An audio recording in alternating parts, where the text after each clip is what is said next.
Ya, Assalamualaikum warahmatullahi wabarakatuh, sahabat net dan sahabat Asimbojo di mana saja berada. Perkenalkan saya Ruslan atau lebih akrab disapa Alan Melingi. Saya menjabat sebagai Kepala Museum Asimbojo ini sejak 6 Januari 2020.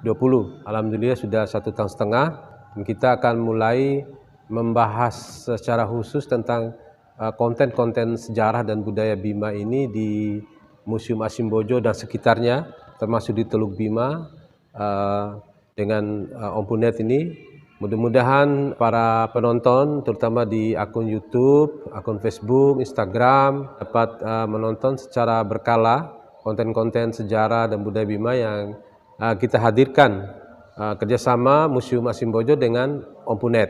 Ayo ke Asimbojo, museum di hatiku.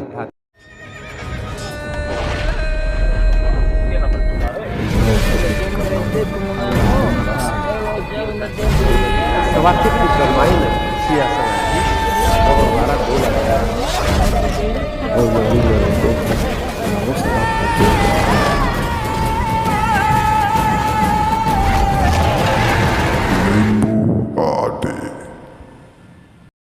Untuk langkah awal kita akan mencoba membuka tabir sejarah tentang peradaban awal Danang Bojo. Tapi sebelumnya saya ingin memaparkan dulu bahwa oleh sejarawan Bima telah membagi pembabakan sejarah Bima itu dalam zaman Naka, zaman Juhi, zaman kerajaan, zaman kesultanan, hingga Bima bergabung dengan Negara Kesatuan Republik Indonesia pada pasca proklamasi tahun 1945.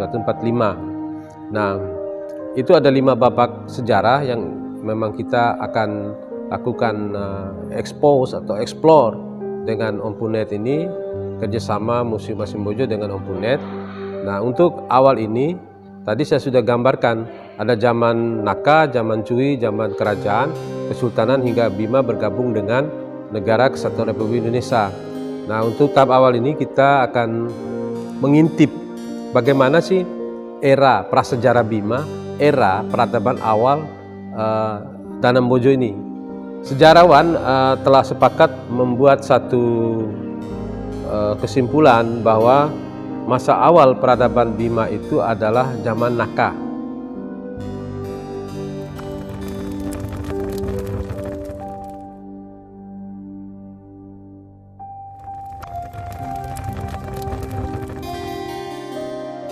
Zaman Naka ini adalah zaman nomaden.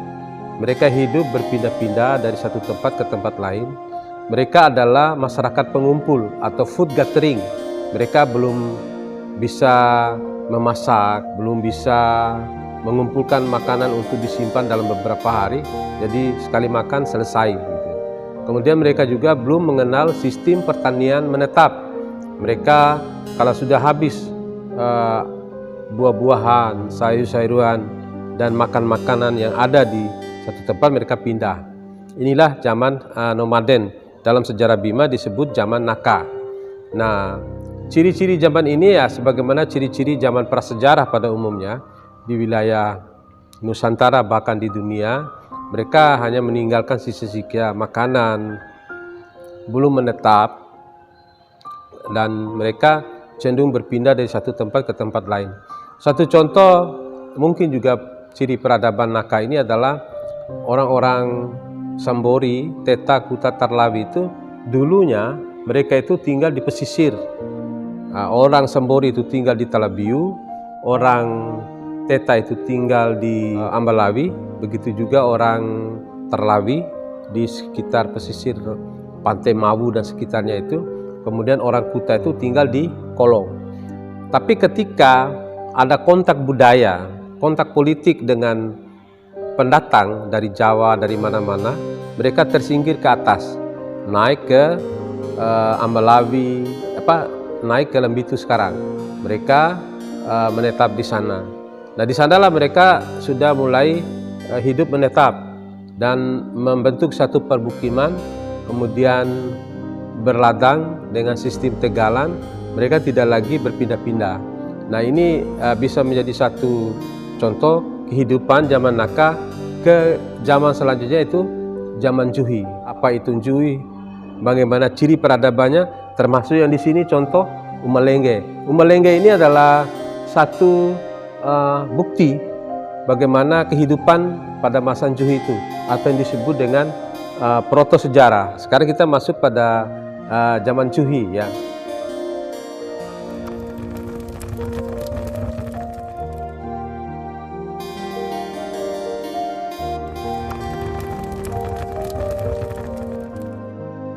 Oleh sejarawan Bima mengatakan bahwa zaman Cuhi ini adalah zaman proto sejarah, yaitu zaman ambang sejarah, yaitu antara zaman prasejarah menuju zaman sejarah. Sebelum terbentuknya kerajaan Bima, itu ada komunitas masyarakat di bawah kepemimpinan para Cuhi. Nah, di dalam beberapa referensi, terutama dalam Bo Sangajigai mengatakan bahwa di Tengara Kain Cuhi, ededu dumudou, inampu ubaweki marimpa, di patu beatalelena, di siwi beatanggap. Ini ungkapan yang menunjukkan bahwa zaman Cuhi itu betul-betul ada. Yang dinamakan Cuhi itu adalah kuncup bagi manusia, jadi merupakan tokoh panutan bagi seluruh rumpun masyarakat untuk kita ikuti kemana condongnya dan kita bernaung di bawahnya. Jadi i batu wetelelena di siri wetenggawona. Jadi itu tadi ungkapan itu.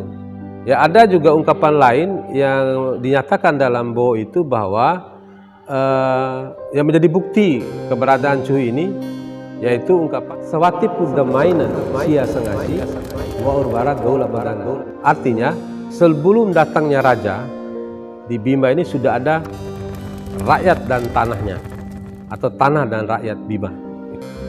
Dalam Bo juga dikatakan bahwa di Tengara Kain Cuhi ederu domudou. Cuhi itu asal kata curi, jadi kuncup bagi kehidupan. Nah, Cuhi ini adalah model kepemimpinan tradisional di Bima. Dia harismatik tradisional yang membawahi masyarakat yang serumpun. Yang serumpun maksudnya misalnya nama-nama Cuhi ini kan diambil dari nama lembah atau gunung atau tempat yang dikuasainya. Ada ratusan Cuhi di Bima ini. Ada Cuhi Jia, ada Cuhi Lambu, ada Cuhi Patakula, ada yang di Dongo itu ada Cuhi Kala, dan lain-lain, banyak sekali Cuhi itu. Tetapi pada perkembangan selanjutnya, sebelum terbentuknya kerajaan itu, ada 5 orang Cuhi yang menjadi Cuhi induk di Bima ini. Yaitu yang pertama Cuhi Dara. Cuhi Dara ini menguasai wilayah tengah di pusat kota ini. Kemudian Cuhi Dorowuni menguasai wilayah timur. Kemudian Cuhi Banggapupa menguasai wilayah utara, mulai dari Kolo sampai Ambalawi Vera. Kemudian Cuhi Polo di wilayah barat, Cuhi Parewa di wilayah selatan, meliputi wilayah Monta, Parado, dan lain-lain itu. Nah, pada perkembangan selanjutnya, para Cuhi ini membentuk satu federasi Cuhi yang dipimpin oleh Cuhi-Cuhi induk ini. Inilah yang menjadi cikal bakal terbentuknya kerajaan Bima, di mana para Cuhi ini berkumpul untuk bermusyawarah mengangkat Sang Bima itu menjadi raja.